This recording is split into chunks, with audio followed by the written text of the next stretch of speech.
అనుదిన వాక్య భాగానికి స్వాగతం. మరి కొద్ది సమయం దేవుని వాక్యాన్ని ధ్యానం చేసుకుందాం.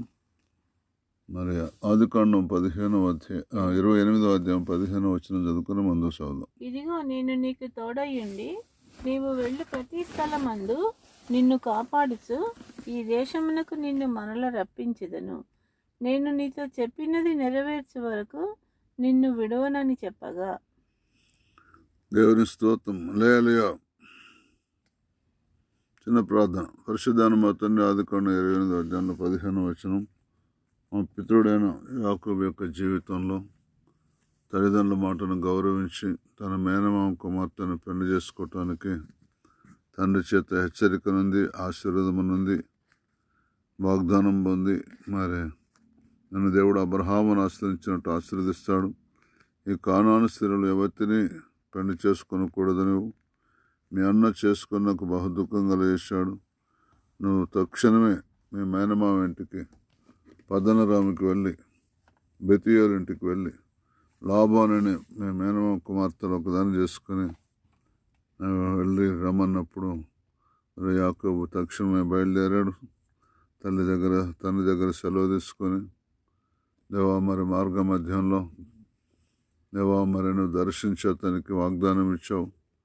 ఆ వాగ్దానాన్ని బట్టి ఇదిగో నేను నీకు తోడై ఉంటాను, నువ్వు వెళ్ళు ప్రతి స్థలమందు నిన్ను కాపాడుతాను, ఈ దేశమునకు నిన్ను మరలా తీసుకుని వస్తాను, నేను నీతో చెప్పినది నెరవేర్చే వరకు నేను విడవనని చెప్పగా, మరి నేను తల్లిదండ్రుల మాట జవదాటకుండా దేవాని మాటను నమ్మి విశ్వసించి మరి యాకోబు బయలుదేరి మరి తండ్రి ఇచ్చిన మాట నిలబెట్టుకొని అక్కడ నన్ను దీవించబడి తిరిగి తన స్వదేశానికి వచ్చినట్టుగా దేవాన్ని సన్నిధి అతనికి ఉంచాం. మరి ఈ రోజుల్లో ఆఖరి దినాల్లో నిన్ను వెంబడిస్తున్న మాకు కూడా అలాంటి కృప దయచేసి ఈ రోజు ఎంతమంది అయితే వాక్యం వింటున్నారో యాకోబులాగా మోసం చేసేవారి మధ్య, దగా చేసేవారి మధ్య, నష్టపరిచేవారి మధ్య, ప్రాణం తీసేవారి మధ్య ఒట్టి చేతులతో పంపేయాలని మరి రకరకాలుగా బలహీనమైన మరి తలంపులు కలిగిన వారి మధ్య జీవించినప్పటికీ నువ్వు ఇచ్చిన మాట నెరవేర్చుకొని యాకోబు ఎవరి చేతిలో మోసపోకుండా మోసగాళ్ళ చేతిలో నుంచి బయటకు తీసుకొచ్చి ఆశ్చర్యకరంగా మార్చినావు. నేను తన జీవితాన్ని మార్చినట్టు ఈరోజు అంతమంది వాక్యాలు వింటున్నారు. అందరూ మళ్ళీ మీ కృపకు పాత్రలు భాగ్యం దయచమని యేసును ప్రార్థిస్తున్నాం. ఆమేన్. చూడండి, యాకోబు చేసిన పని ఏంటిది? బైబిల్లో రాసినది, నీ తల్లిదండ్రులను సన్మానించము, భూమి మీద నువ్వు దీర్ఘాయుష్మంతుడు అవుతావని. సన్మానించడం అంటే కుర్చీ మీద కూర్చోబెట్టి శాలువా కప్పి ఏదో ఇంకేదో భోజనము ఏదో చేసుడు కాదు, 10 మంది చూడటానికి, కంటి కనబడటానికి. సన్మానం అంటే మాట వినటం, నా అర్థం, బైబిల్ అర్థం. దేవుడు మోషేను నా పరిశుద్ధతను సన్మానించలేదు అంటే అర్థమైంది, దేవుడు చెప్పినట్టు చేయలేదని అర్థం. యాకోబు ఏం చేశాడు? తండ్రి చెప్పినట్టు విన్నాడు, తల్లి చెప్పినట్టు విన్నాడు, తర్వాత దేవుడు చెప్పినట్టు కూడా నమ్మి దేవుని మాట ప్రకారం నడుచుకున్నాడు. ఇది యాకోబు చేసిన గొప్ప కృప. తల్లి మాట కాదని లేదు, తండ్రి మాట కాదని లేదు, మరి దేవుడి మాట కూడా కాదని లేదు. కనుక తల్లి తండ్రి మాట మనం వింటే, ఈ రోజుల్లో తల్లిదండ్రులు ఎవరు మనకు? కొంతమందికి అనాథలు ఉన్నారు, తల్లి తండ్రి లేనివారు. వాళ్ళకి మరి పాస్టర్ తండ్రి కాదా? సంఘం తల్లి కాదా? వాళ్ళు మీకు క్షేమం కోరేవాళ్ళు కాదా? కాబట్టి దయచేసి నీ తల్లిదండ్రులను విడిచిన యెహోవాను చేరదీయను అని రాసలేదా 27వ కీర్తనలో? కాబట్టి దయచేసి జాగ్రత్తగా వినండి. దేవుడు నన్ను ఎన్నుకున్నది. తల్లిదండ్రులకు మన క్షేమం భవిష్యత్తులో ఎలా ఉంటే క్షేమం తెలియదు. బంధువులు తెలియదు, భార్య తెలియదు, భర్త తెలియదు, పిల్లలు తెలియదు, పెద్దలు తెలియదు, మన పూర్వీకులు తెలియదు. ఇది సృష్టి ఆరంభం నుంచి మరుగు చేయబడ్డది. ఆ మరుగు చేయబడిన మర్మాన్ని దేవుడు పరిశుద్ధులైన అపోస్తుల ప్రవక్తలకు బయలుపరచబడినట్లుగా ఏ మనుషులు కూడా బయలుపరచబడలేదు. నన్ను దేవుడు ఎందుకు పిలుస్తున్నాడు? అటు కృపకు మనం పాత్రలం కావాలని పిలుస్తున్నాడు. మరి యాకోబుకు అన్యాయం చేసిండ దేవుడు? ఒంటరిగా వెళ్ళిండు అత్తగారింటికి, మహా సైన్యంతో వస్తున్నాడు తిరిగి, తెలుసా? దాసులతో, కుమారులతో, కుమార్తెలతో, భార్యతో, మరి అలాగే విస్తారమైన గొర్రెల మందతో మేకల మందతో మరి తిరిగి తన స్వదేశానికి వస్తున్నట్టుగా మనం చూస్తున్నాం. అలాగే ఈ రోజుల్లో కూడా తల్లిదండ్రులను గౌరవించి వారి మాట విని, సంఘ కాపరి మాట విని, దేవుడు తండ్రి, యేసుప్రభు తల్లి, సంఘం తల్లి, కాపరి తండ్రి, శరీర సంబంధమైన తల్లి తండ్రిని కని పెంచి పెద్ద చేశాను. కానీ భవిష్యత్తులో బాగుపడే విషయాలు పాపం వాళ్ళకి తెలియదు. తెలిస్తే నీకు ముందే చెప్పేవాళ్ళు. కానీ దేవుని కృప, అది దేవుడు తన స్వాధీనంలో ఉంచుకున్నాడు. ఎందుకంటే ఆయన మాట వింటే అనేకులకు సాక్షిగాను, ఆయన మాట వింటే అనేకులకు దీవెనకరంగాను, ఆయన మాట వింటే ఆయనకు మహిమార్థంగాను మనం ఉండాలని దేవుని ప్రణాళిక. కనుక మీరు ఎవరు కూడా అలా ఉండొద్దని, దేవుడు చెప్పిన మాట విని దీవించబడాలని ప్రభు పెట్టి మీకు మనం చేస్తున్నాం. లూకాసు వార్తలో 8వ అధ్యాయం 5వ వచనం చెప్తున్నది, విత్తువాడు తన విత్తనములు విత్తుటకు బయలుదేరెను. అతడు విత్తుతుండగా కొన్ని విత్తనములు త్రోవ పక్కన పడి త్రొక్కబడెను. కనుక ఆకాశ పక్షులు వాటిని మృంగివేసెను. చూడండి, దేవుని వాక్యం మన హృదయంలోకి వచ్చిన తర్వాత కూడా సైతాను వచ్చి ఎత్తుకొని పోతుంది. అందుకొరకు చాలామంది వాక్యం వింటున్నారు కానీ మర్చిపోతున్నారు. మర్చిపోవటం అంటే వాళ్ళ హృదయంలో లేదు, సైతాన్ని ఎత్తుకొని పోయింది. విత్తువాడు తన విత్తనములు విత్తుటకు బయలుదేరనగా యేసు ప్రభువు దేవుని మాటలు చెప్పడానికి భూలోకానికి వచ్చిండు. అతడు విత్తుచుండగా కొన్ని విత్తనములు త్రోవ పక్కన పడెను. పడేమైంది? తొక్కబడ్డాయి పాదాల చేత. కనుక ఆకాశ పక్షులు వాటిని మింగివేసినాయి. ఇప్పుడైతే ఆకాశ పక్షులు మింగివేసిన ఉంటుంది. నువ్వు వినవలసిన వాక్యం సైతాన్ని ఎత్తుకొని పోయింది. వాక్యాన్ని ఎత్తుకొని పోతుందా? వాక్యం ఎత్తుకొని పోతుందా సైతాన్ అంటే? వాక్యం ఏంది? యేసుప్రభువునే ఎత్తుకొని పోయిందని రాసింది. తెలుసా నీకు వాక్యం? జాగ్రత్తగా వినండి.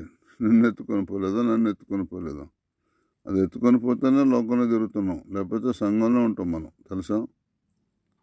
కనుక దయచేసి జాగ్రత్తగా వినండి. విత్తనం అంటే దేవుని వాక్యం. నువ్వు విన్న వాక్యాన్ని నేను ఫలించకుండా సైతాను విత్తినప్పుడు ఆ భూమిలో పంట ఎక్కడిది? అది మొలకెత్తుడు ఎక్కడిది? తోపక్కన పడ్డ విత్తనం. పొలాలు చేన్లలో నుంచి దారులు ఉండేటి. ఈ రోజుల్లాగా రోడ్లు, ఈ రోజుల్లాగా దారులు ఆ రోజుల్లో లేవు. ఒక చేనుల నుంచి ఒక ఊరు పోవాలంటే ఎన్ని చేనులు దాటుకుంటూ పోయేవాళ్ళం.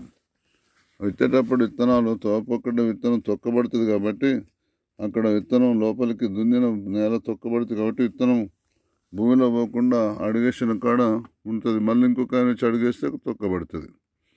భూమిలో పర్ఫెక్ట్ పోలేదు, ఆ సాల్లోకి వెళ్ళలేదు, నాగడి సాల్లోకి వెళ్ళలేదు. త్రోవ పక్కన పడ్డది కాబట్టి, తొక్కబడ్డది కాబట్టి ఆకాశ పక్షులు వచ్చి విత్తనాలు విత్తుతుంటే పక్షులు వస్తూ ఉంటాయి, పొలం దున్నుతుంటే పక్షులు వస్తూ ఉంటాయి. అవి తొక్కబడ్డ కాడ విత్తనం బయటపడింది, లోతుకు పడలేదు.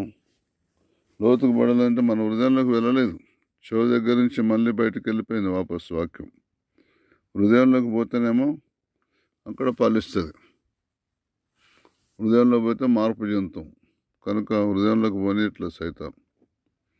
కనుక దయచేసి అలా ఉండొద్దని ప్రభు పుట్టని మీకు మనం చేస్తున్నాం.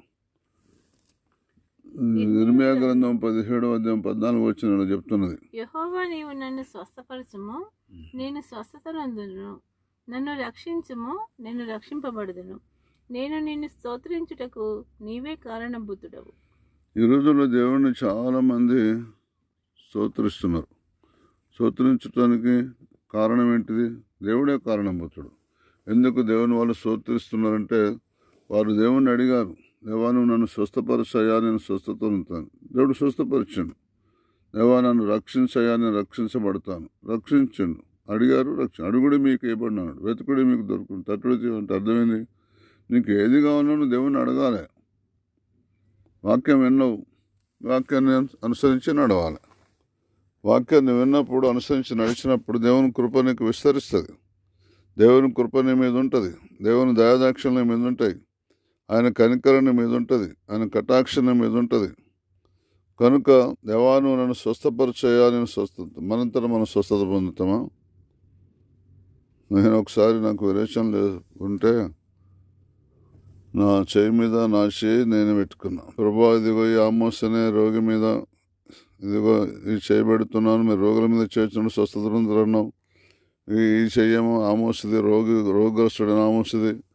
ఈ చెయ్యేమో మరి మహిమతో ఉన్న యేసు ప్రభుది. ఇదిగో నేను యేసు నామములో ఈ రోగి మీద చేయబడుతున్న మీరు రోగుల మీద చేస్తున్నప్పుడు స్వస్థత నొందుదురు అని మార్క్స్ వార్త మార్కు 16, 16, 17, 18, 19 వచనంలో రాస్తున్నది. మరి కార్యం జరిగించన్న అంతే, ఆమె నన్ను అంతే వెంబటే స్వస్థత జరిగిపోయింది. దేవుడు స్వస్థపరచమని అడిగితే కదా స్వస్థపరచు. నోరు తెరిస్తే కదా నువ్వు నా సంగతి అంతా దేవుని తెలవదా, నా బాధలు నాకు దేవుని తెలవదా, నా ఘోష దేవుని తెలవదా, నా చిక్కులు దేవుని తెలవదా, నా కడుపుల నొప్పి దేవుని తెలవదా, నా ప్రభా దేవుని తెలవదా, నా నిరుద్యోగ పరిస్థితి దేవుని తెలవదా, నా పెళ్లి కాని పరిస్థితి దేవుని తెలవదా, నా పిల్లలు లేని పరిస్థితి దేవుని. అయ్యా అట్లా అడగకూడదు. అన్నా అనే స్త్రీ ఏం అడిగింది? అయ్యా నాకు ఒక కుమారుని ఇస్తే ఆ కుమారునికి పాలు మరవగానే క్షౌరపు కత్తి తల మీదకి రానియకుండా. చూసిన ఎంత ధ్యానం ఉన్నదో. మనసు ఏ ప్రార్థన చేసినా ధ్యానపూర్వకంగా చేయాలి. నీ మందిరానికి సేవకు అప్పగిస్తా అన్నది అంతే. ఆ నెలే గర్భం అయిపోయింది, గర్భఫలం అయింది. సంవత్సరం కాకముందే డెలివరీ అయిపోయింది. తర్వాత కుమారుని అన్న మాట ప్రకారం మాట తప్పకుండా మరి ఆ బిడ్డకు పాలు మరవగానే మందిరానికి తీసుకొచ్చి పాస్టర్ గారికి అప్పగించింది. చూసారా మరి? పాలు మరవటం అంటే ఈ రోజున 6 నెలలకే 3 నెలలకే పాలు మరిపిస్తున్నారు. నేను మా చిన్నప్పుడు చూశాను, 5-6 సంవత్సరాల వరకు కూడా పాలు తాగే వాళ్ళు ఉన్నారు తెలుసా. నాకు తెలిసిన వాళ్ళు అలా తాగారు. కనుక ప్రియులారా, అశ్రద్ధ చేయొద్దని ప్రభుపేటని మీకు మనవి చేస్తున్నా. అశ్రద్ధ చేయకండి. దేవుని దయాదాక్షాలు మీ మీద ఉన్నాయి. ఆయన కనికరం మీ మీద ఉన్నది. ఆయన కృప మీ మీద ఉన్నది. ఆయన కనికర స్వరూపుడు, దయామయుడు. అశ్రద్ధ చేయొద్దని ప్రభుపేటని మీకు మనవి చేస్తున్నా. యెహోవా, నువ్వు నన్ను స్వస్థపరచుము, నేను స్వస్థత నిందును. నన్ను రక్షించుము, నేను రక్షించబడుదును. నేను నిన్ను స్తోత్రించుటకు నీవే కారణభూతుడు అని నువ్వు నన్ను రక్షించు, నేను స్తుతిస్తా. నన్ను బతికించు, నేను స్తుతిస్తా. దావీదు భక్తుడు అంటాడు, మన్ను నేను స్తుతిస్తుందా, సమాధిని సత్యాన్ని గురించి వివరిస్తుందా, నన్ను బ్రతికించు, నేను స్తుతిస్తూ అంటాడు. ఈయనేమంటాడు? నన్ను స్వస్థపరచు, నన్ను రక్షించు, నేను స్తుతించుటకు నీవే కారణభూతుడు అంటాడు. కనుక అలా మనం వివేకం కలిగి ప్రవర్తించాలి. నీతిమంతుల ప్రవర్తన అనుసరించాలి.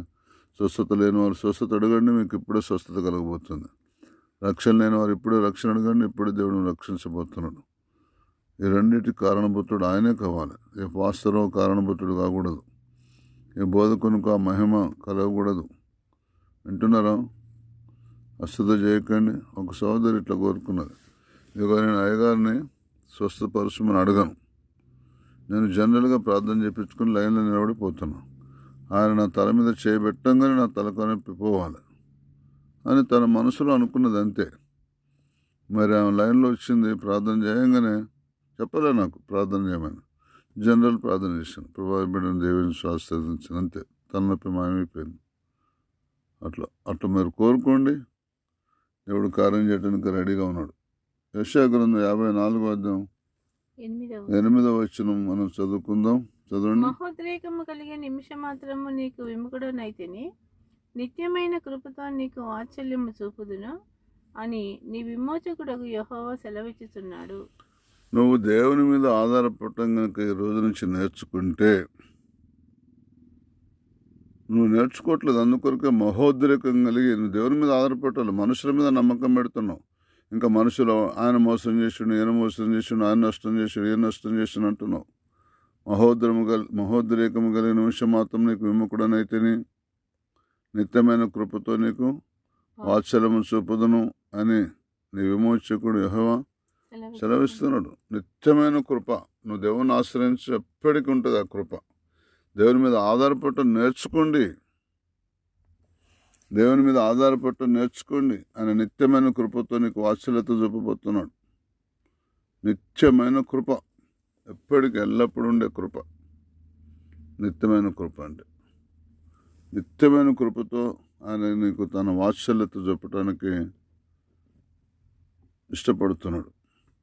నేర్చుకోండి, ఆయన మీద ఆధారపడండి. ఎప్పటికీ నీకు నీ జీవితకాలం అంతా నువ్వు ఆధారపడవచ్చు. ఏది కావాలన్నా ఆయన అడగవచ్చు. రక్షణ కావాలన్నా ఆయన అడగవచ్చు, స్వస్థత కావాలన్నా అడగవచ్చు, ఆశ్రయం కావాలన్నా అడగవచ్చు, మేలు కావాలన్నా అడగవచ్చు, అభివృద్ధి కావాలన్నా ఆయన అడగవచ్చు. ఒక భక్తుడు అంటాడు, దేవా నువ్వు నన్ను అభివృద్ధి పరచు, నేను అభివృద్ధి పొందుతా. యెహోవా నన్ను రక్షించు, నేను రక్షించబడతా. యెహోవా దయచేసి నన్ను రక్షించు, యెహోవా దయచేసి నన్ను అభివృద్ధి చేయమంటాడు 118వ కీర్తనలో. మరి ఇక్కడ మనం ఏం చూస్తున్నాం? యెషయా గ్రంథంలో 54:8 మహోద్రేకము కలిగి నిమిషమాత్రము నేను నీకు విముఖుడనైతిని, నిత్యమైన కృపతో నీకు నా వాత్సల్యత చూపుదును. నిత్యమైన కృపతో వాత్సల్యత. ఎప్పుడు వారి మీద ఆధారపడలేదు కాబట్టి నీ మీద దేవునికి మహోద్రేకం, కోపం వస్తుంది. విడిచిపెడుతున్నాడు నిమిషమాత్రం నేర్చుకుంటేమని. అప్పుడు నువ్వు విలవిల్లాడిపోతున్నావు. గద్ద కనుక తన రెక్కల మీద పిల్లని కూర్చోబెట్టుకు దానికి ఎరటం నేర్పడానికి ఏం చేస్తుంటే ఒక్కసారి జట్టుకిస్తుంది. జట్టుకేయగానే అంత పెద్ద ఆకాశం నుంచి 2-3 తాడి చెట్ల మీద నుంచి గద్ద పిల్ల అమ్మో నేను చచ్చిపోతానంటే మళ్ళీ రయ్యని ఉరికొచ్చి దాని కిందికి వచ్చి మళ్ళీ రెక్కల మీదకి తీసుకుంటుంది. అలాగే దేవుడు నిన్ను తన మీద ఆధారపడటం నేర్పించడానికి నేను ఎంత నష్టపరిచిండో, దుఃఖపరిచిండో, ఎదురుగున్న మనుషులు మోసగాళ్ళు అనిపించుకున్న రీతిగా నీకు సెలవిచ్చిండో, మరి ఎవరైనా నిజంగానే నీకు కీడు చేసిండ్రో ఏం బాధపడకు. దేవా నువ్వు నన్ను బాగు చేయదలుచుకుంటే నేను బాగా అయిపోతా. దేవా నువ్వు నన్ను స్వస్థపరిస్తే నేను స్వస్థతనంతా. దేవా నువ్వు నన్ను రక్షిస్తే రక్షించబడతా. దేవా నువ్వు నన్ను అభివృద్ధి కలిగిస్తే నేను అభివృద్ధి అట్లా అనండి దేవుడు. అప్పుడు ఆయన నిత్యమైన కృపతో తన వాత్సల్యత నీకు చూపటానికి నీ విమోచకుడు అంటే నీ పాపాలు క్షమించేవాడు ఎదురు చూస్తున్నాడు. ఆయన మీద ఆధారపడండి. నీ లోపం ఎక్కడుందో సరి చేసుకో. ఎఫెసీయులకు రాసిన పత్రిక 4:14. అందువలన మనం ఇక మీదట పసిపిల్లలమై ఉండి మనుషులు మాయోపాయముల చేత వంచనతోనూ తప్పు మార్గమునకు లాగు కుయుక్తితోనూ గాలికి కొట్టుకొని పోవున్నట్లు కల్పింపబడిన ప్రతి ఉపదేశమునకు ఇటు అటు కొట్టుకొని పోవచ్చు అలల చేత ఎగరగొట్టబడిన వారమైనట్లుండక సత్యము చెప్పుచు క్రీస్తు వలె ఉన్నటకు అన్ని విషయంలో ఎదుగుదము. జాగ్రత్తగా వినండి. అందువలన మనం ఇక మీదట పసిపిల్లలమై ఉండి మనుషుల మాయోపాయముల చేత వంచనతోనూ తప్పు మార్గమునకు లాగు కుయుక్తితోనూ. చూసిన మనుషులు తప్పు మార్గానికి లాగుతున్నారు క్రైస్తవ సమాజాన్ని. ఆత్మ లేదంటున్నారు. ఎఫెసీ సంఘానికి ఆత్మ లేదు.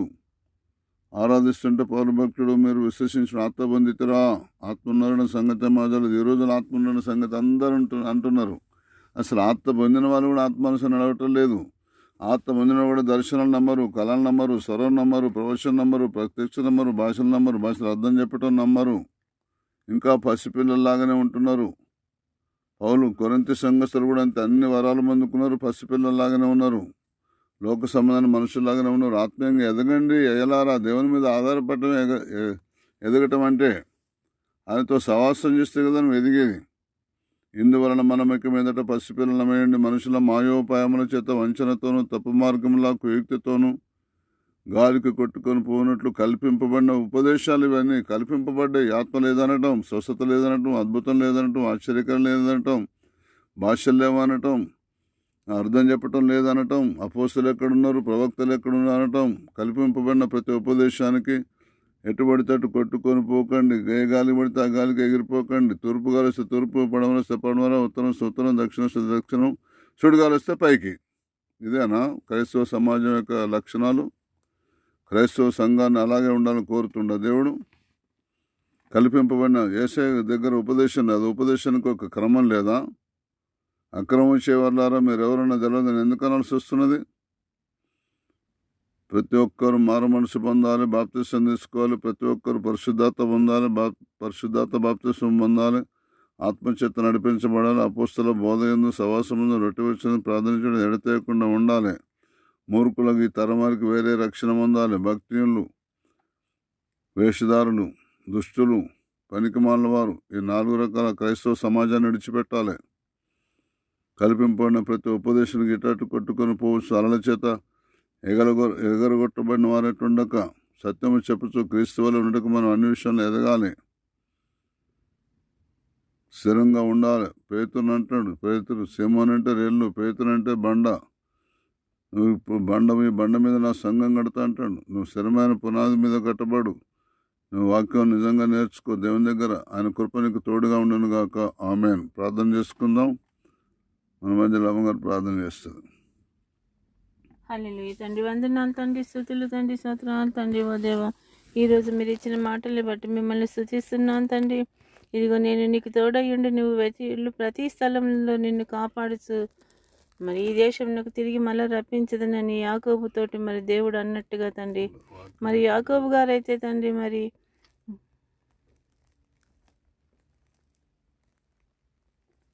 యాకోబు అయితే తండ్రి మాట, తల్లి మాట, దేవుడి మాట విని మరి అలా వెళ్ళి ఆశీర్వదింపబడ్డాడు. ఈ రోజుల్లో మరి మనం కూడా తండ్రి మాట, తల్లి మాట, దేవుడి మాట విని ఆశీర్వదింపబడే వారిగా ఉందాం.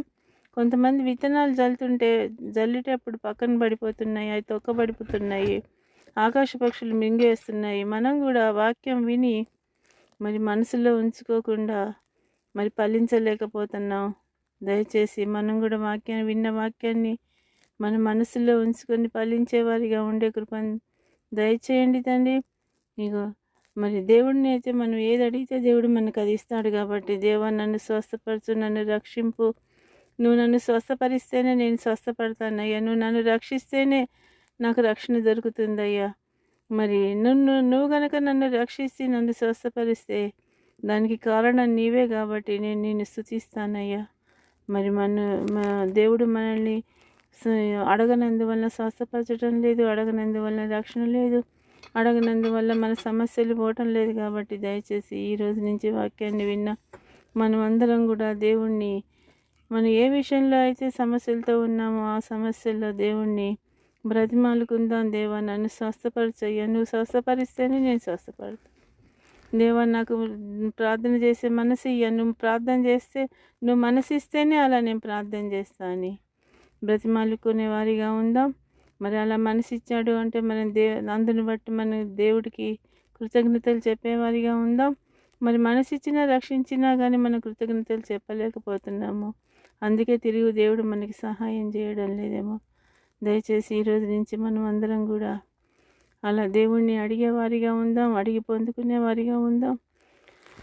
నిమిషం మాత్రము విముఖుడవైతిని, నిత్యమైన కృపతో నీకు వాత్సల్యం చూపునన్నట్టుగా తండ్రి. దేవుడికి ఆయన కోపం నిమిషం మాత్రం ఉండును, ఆయన దయ ఆయుష్కాలం అంతా ఉన్నట్టు తండ్రి. మరి ఆయన నిత్యమైన కృపతో మనల్ని నింపుతున్నాడు. కాబట్టి మనల్ని విమోచించేది కూడా ఆయనే. కాబట్టి మనం దేవుడి మీద ఆధారపడే వారిగా ఉందాం. ఏ విషయంలో, ఏ సమస్యలో, ఏరికలో, ఇబ్బందులో అయినా కానీ ఆయన మీద ఆధారపడి కనుక మనం అడిగినట్టయితే దేవుడు తప్పకుండా మనకి సహాయం చేస్తాడు. అందువలన మనం ఇక మనమైతే పసిపిల్లల్లాగా ఉండొద్దు. మరి ఈరోజైతే మనం మరి వాక్యాన్ని విన్నా కానీ మన వాక్యాన్ని అనుసరించకుండా పసిపిల్లల్లాగా ఉంటున్నామేమో, దేవుడి వైపు తిరగడం లేదేమో, మనుషుల కపటోపాయములతోటే, కుయుక్తితోటే గాలికి కొట్టుకుపోన్నట్టుగా ఉంటున్నామేమో. దయచేసి మనం ఈరోజు నుంచి అలా ఉండకూడదు. మరి వాక్యాన్ని విని అనుసరించే వారిలాగా, దేవుడి మీద ఆధారపడే వారిలాగా, యాకోబులాగా తండ్రి మాట, తల్లి మాట, దేవుడి మాట విని ఆశీర్వదింపబడేవారిగా ఉందాం. వాక్యాన్ని విన్నాం మనం అందరము తండ్రి. మన లోపాలు సరిచేసుకొని తండ్రి మరి మేము కూడా ఆశీర్వదింపబడేలాగా ఉండే కృపను దయచేయండి తండ్రి. సహాయం చేయండి. వాక్యం చెప్పిన నీ దాసుని జ్ఞాపకం చేసుకోండి. మంచి ఆరోగ్యం దయచేయండి తండ్రి. సహాయం చేయండి. నేను చెప్పే ప్రార్థనలను క్రీస్తున్నామని ప్రార్థిస్తున్నాను తండ్రి. ఆమేన్. మన తండ్రి అయిన దేవుని ప్రేమ, ప్రభువైన క్రీస్తు వారి కృప, పరిశుద్ధాత్మని కన్యన సమాధాన అభిషేకం సర్వలోకున్న సమస్త పరిశుద్ధులకు కూడిన మనకు సదాకాలం తోడైనను గాక. ఆమేన్.